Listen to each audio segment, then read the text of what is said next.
es pieņemu šo cienījamo jaunekli par savu dēlu, Lucijus Klaudijus Nero. Pirms kļuva par vienu no pazīstamākajiem Romas imperatoriem, Nerons vispirms bija zēns, kurš uzauga varas cīņu vidū. Ģimenē, kurā viņš uzauga, nepietika ar to, ka esi imperatora radinieks, lai būtu drošībā. Tieši pretēji, tava vārda un saikņu ar troni dēļ, tu vari kļūt par mērķi. Nerons piedzima 37. gada 15. decembrī mūsu ēras laikā pie Antijumas pilsētas krastiem, kas tagad ir daļa no Itālijas.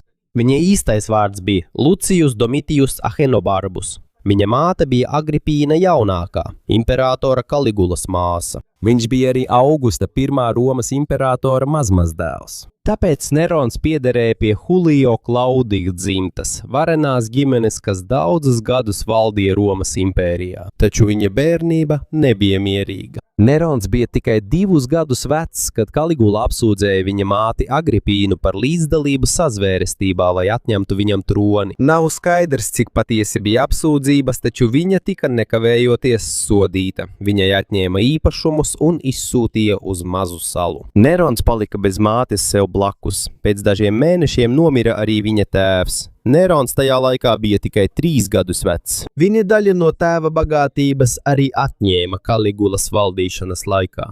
Būdams vienas no varenākajām Romas ģimenēm bērns, Nerons pēkšņi kļuva par zēnu, kurš bija spiests paļauties tikai uz savu tanti. Pēc romiešu vēsturnieka Svetonija teiktā, 2 neparasti skolotāji pirmie rūpējās un mācīja Neronu – dejotājs un trizieris. Romas laikā bagātās ģimenes uz skatuves māksliniekiem skatījās ar nicinājumu. Tāpēc šis stāsts parāda, cik ļoti Neronam nācās zaudēt savu stāvokli pēc tam, kad viņa māte tika izsūtīta trimdā. Taču ir svarīgi atcerēties, ka daudzus no detaļām par Nerona dzīvi pierakstīja vēsturnieki tikai pēc viņa nāves. Lielākā daļa no viņiem bija saistīti ar cilvēkiem, kuri bija naidīgi pret viņa valdību. Tāpēc ne visiem biedējošajiem stāstiem par viņu vajadzētu uzreiz ticēt kā pilnīgai patiesībai.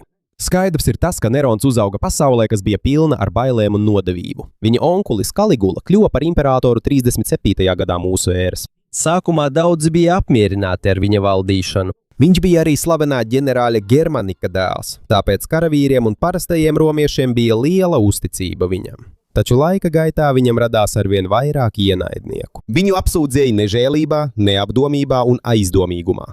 Ja viņš kādu turēja aizdomās par ienaidnieku, šī persona varēja zaudēt amatu, bagātību vai pat dzīvību. Pat viņa paša brāļi un māsas neizbēga viņa dusmām. Tāpēc Nerona jaunais vecums nekļuva par aizsardzību. Kā tuvs imperatora radinieks un cilvēks ar Augusta asinīm, viņš arī varēja tikt uzskatīts par iespējamu draudu tronim. Viss mainījās tikai mūsu ēras 41. gada 24. janvārī. Kamēr Kaligula gāja pa taku netālu no Palatīna kalna, viņiem uzbruka pretoriešu gvardes locekļi. Īpašā armija, kas bija paredzēta imperatora aizsardzībai. Viņu vairāk kārt sadūra, līdz viņš nomira. Tika nogalināta arī viņa sieva un mazais bērns, lai nebūtu tieša mantinieka, kurš varētu atriepties vai pretendēt uz varu. Viņam bija tikai 4 gadi, kad viņu nodūra. Pēc Kaligulas nāves, kad beidzās Agripīnas trimda, viņa atgriezās Romā un atkal apvienojās ar savu dēlu. Nerons arī atguva lielu daļu no bagātības, kas viņam bija atņemta,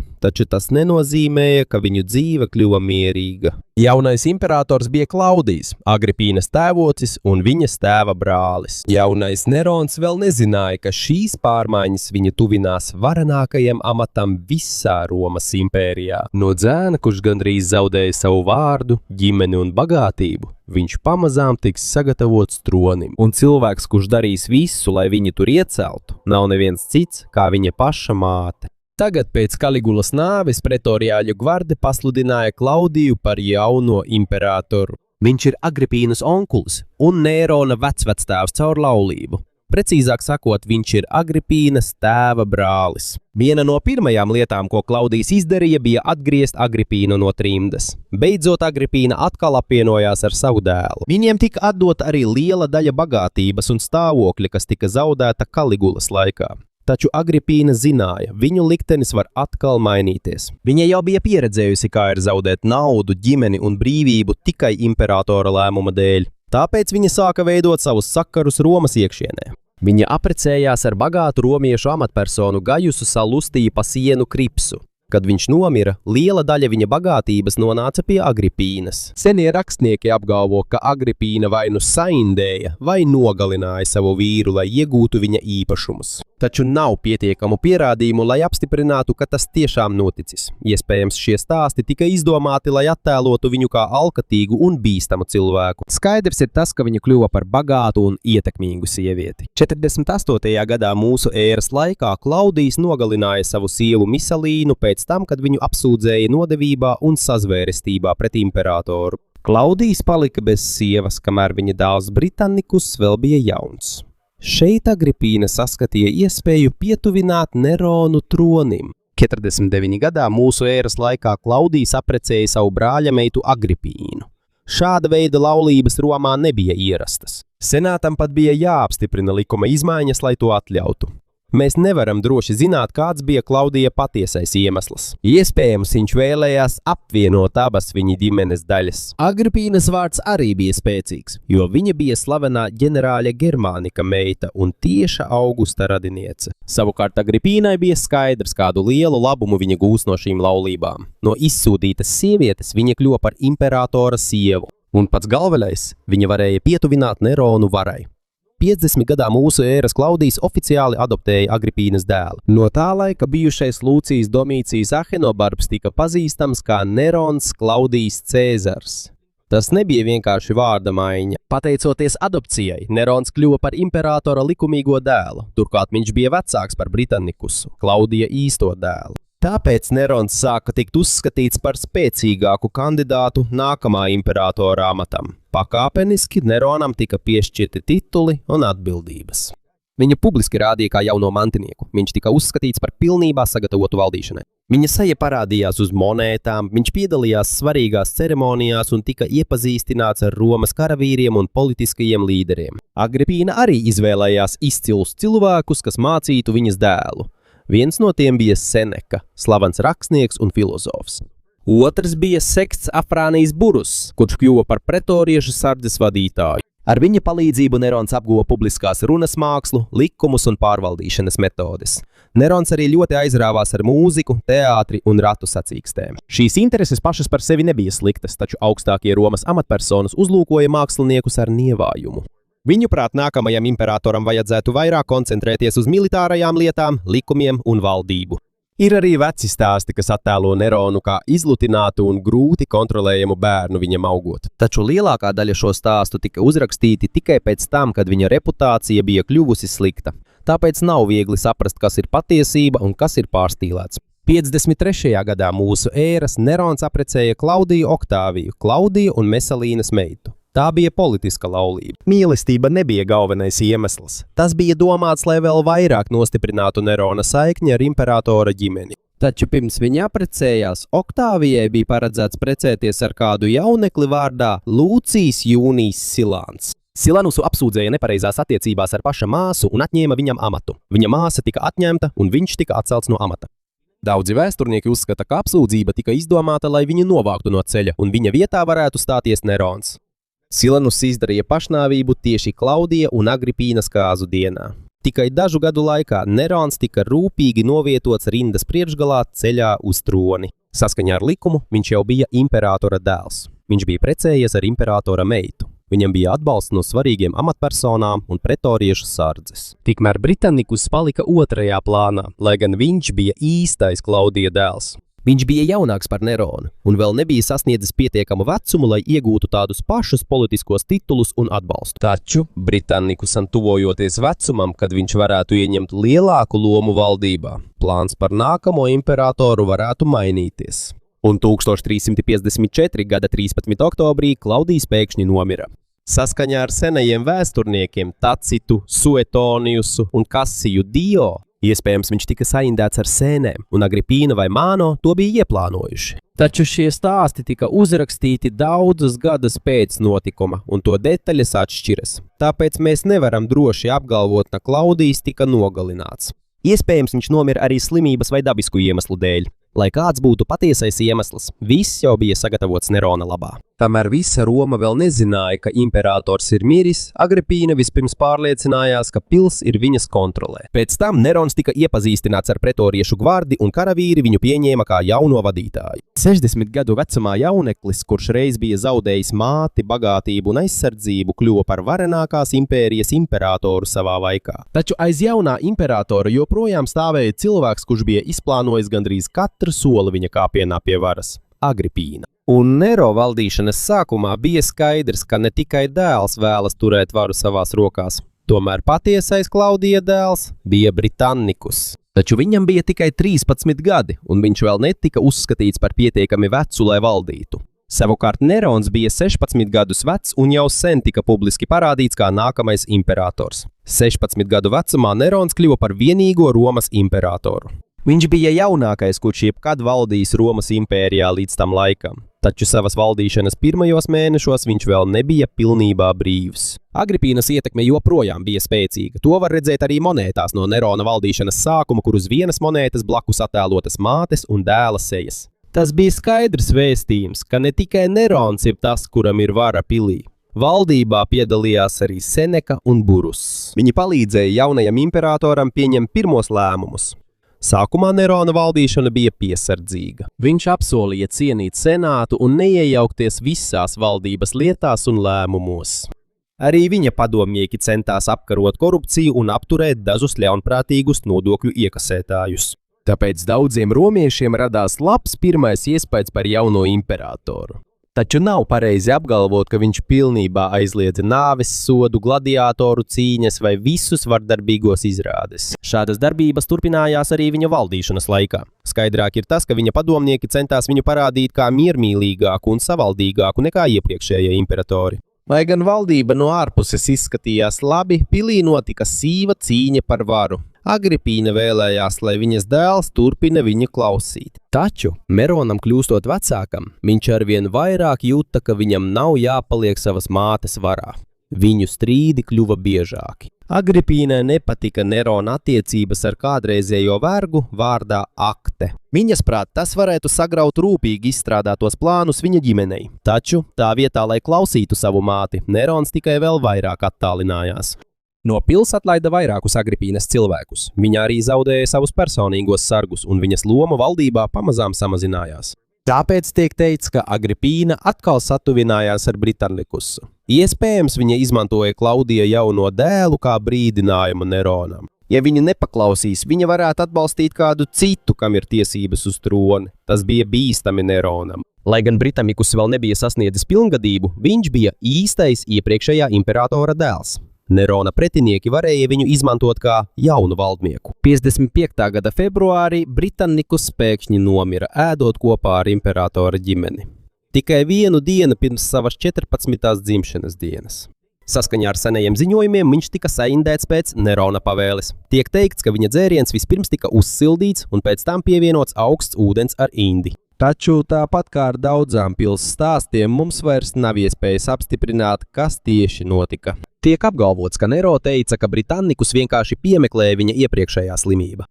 Iespējams, ka zēns tiešām bija slims, taču tā kā viņš nomira laikā, kad varēja kļūt par politisku draudu, daudzi vēsturnieki uzskata, ka visticamāk viņu lika nogalināt Nero. Pēc Britannikus nāves Klaudijam vairs nebija neviena dēla, kurš varētu izaicināt imperatoru. Taču Nero problēmas ar Agripinu joprojām nebeidzās. Viņš lika savai mātei pamest imperatora pili un pārcēla viņu uz atsevišķu māju ārpus Romas centra. Viņa netika ieslodzīta, taču bija skaidrs, ka viņai vairs nav iepriekšējās varas. Tomēr Agripīna joprojām bija pazīstama un ietekmīga. Viņa bija Hermanika meita, Kaligulas māsa, Klaudijas sieva un pašreizējā imperatora māte. Tomēr viņa bija dzīva, pastāvēja iespēja, ka Nerona pretinieki viņu izmantos. Mūsu ēras 59. gadā Nero nolēma viņu pilnībā novākt. Saskaņā ar seniem vēsturniekiem viņš uzaicināja savu māti uz mielastu, netālu no Neapoles līča. Kad Agripīna devās mājās, viņu uzsēdināja uz laivas, kas, kā teikts, bija izgatavota tā, lai salūstu, kamēr tā atradās jūrā. Tiek ziņots, ka daļa no laivas sabruka, taču Agripīna izdzīvoja un sasniedza krastu. Senie avoti atšķiras attiecībā uz laivas konstrukciju un to, kā Agripīnai izdevās izbēgt.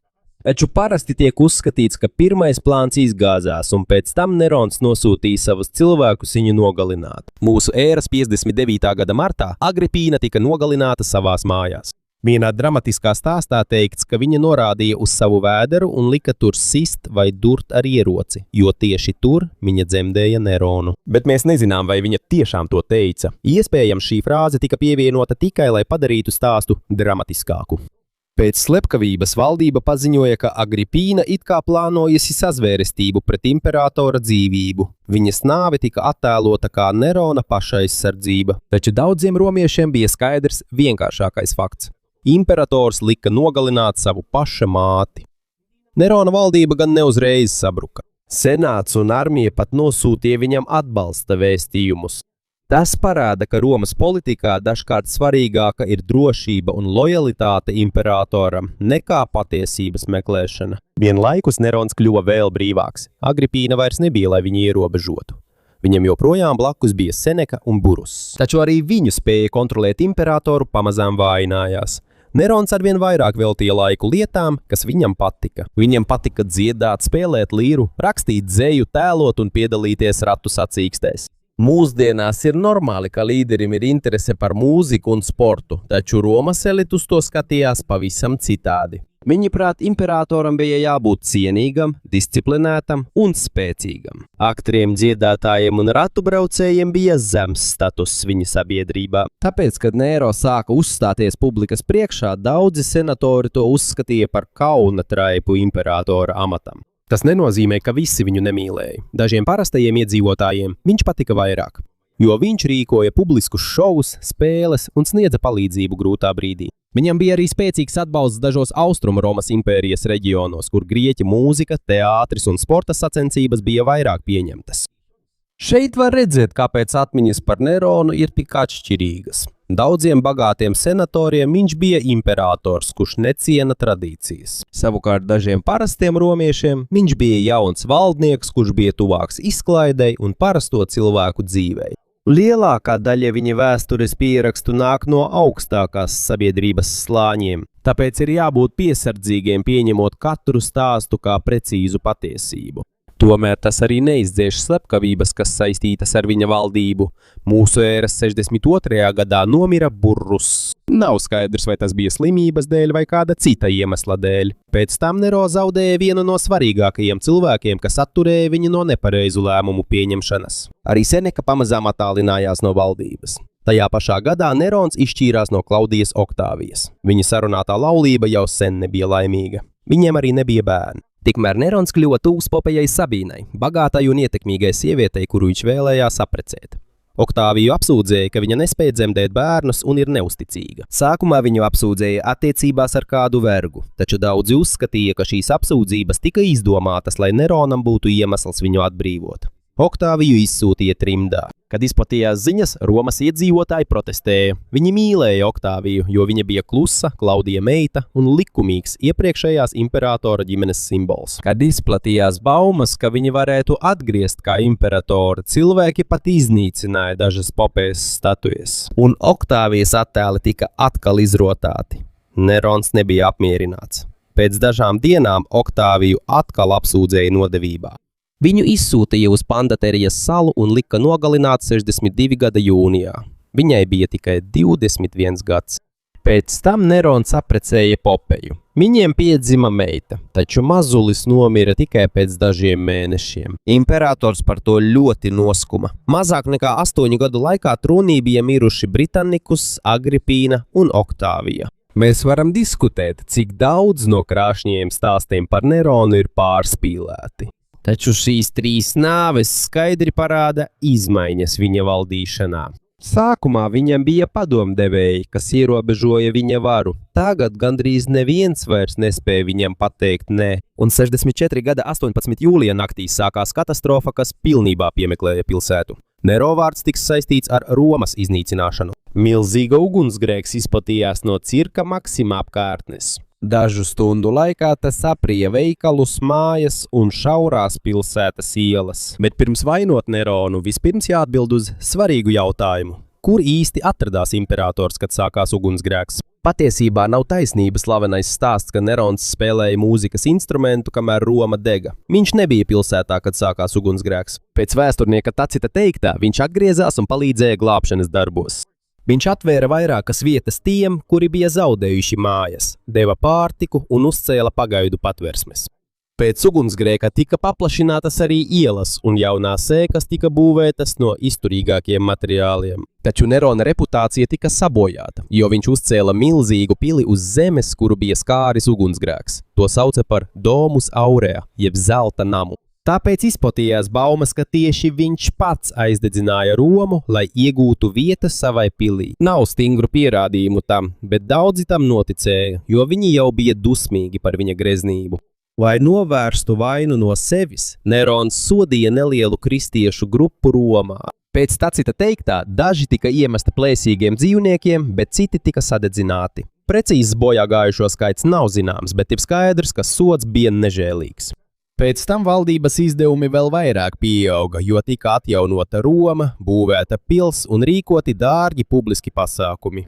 Nodokļi pieauga un senatoru un bagāto ģimeņu dusmas pastiprinājās. 65. gadā mūsu ēras laikā tika atklāta pisonieša sazvērestība, plāns nogalināt Neronu un viņu nomainīt. Daudzus cilvēkus arestēja, nogalināja vai piespieda izdarīt pašnāvību. To vidū bija arī Seneka, Nerona bijušais skolotājs un padomnieks. Nav skaidrs, vai viņš patiešām bija iesaistīts sazvērestībā. Tajā pašā laikā nomira arī viņa sieva, Poppaella Sabina. Saskaņā ar dažiem seniem avotiem, Nerons viņu iespējams iesita ar kāju, kamēr viņa bija stāvoklī, taču ir iespējams, ka viņa nomira grūtniecības komplikāciju dēļ. Nav droši zināms, kas patiesībā notika. Pēc tam Nerons kļuva tūs kādam atbrīvotam vergam vārdā Sporus. Saskaņā ar ziņojumiem viņš lika viņu kastrēt un apprecēja īpašā ceremonijā.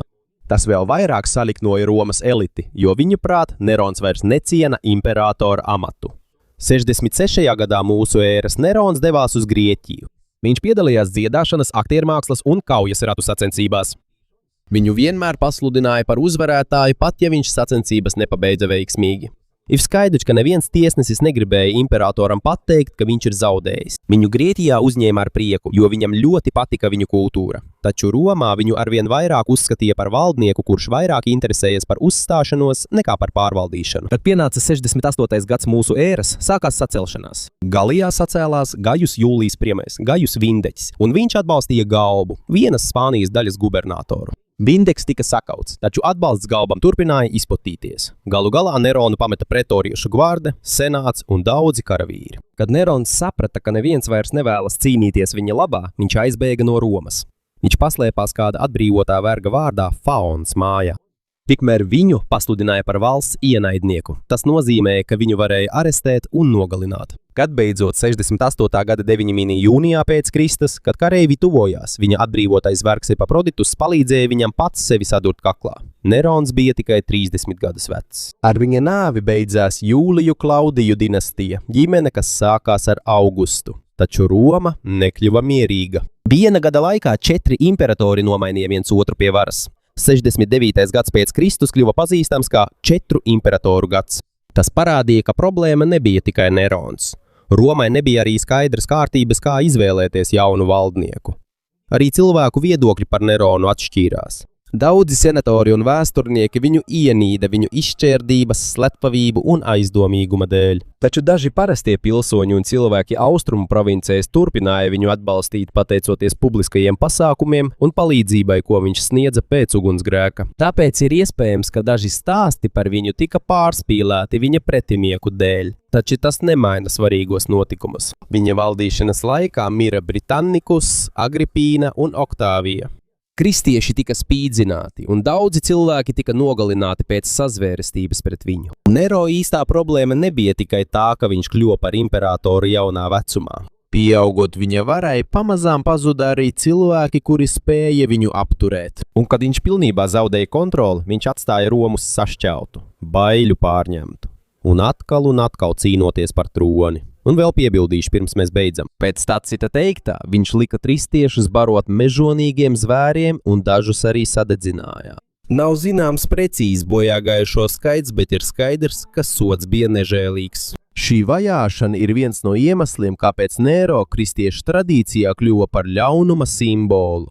Ir arī zinātnieki, kas viņu saista ar skaitli 666 atklāsmes grāmatā. Ja vārds Nero Cēzars tiek uzrakstīts izmantojot dažus ebreju burtus un katram burtam piešķirt atbilstošu skaitli, kopējā summa varētu būt 666.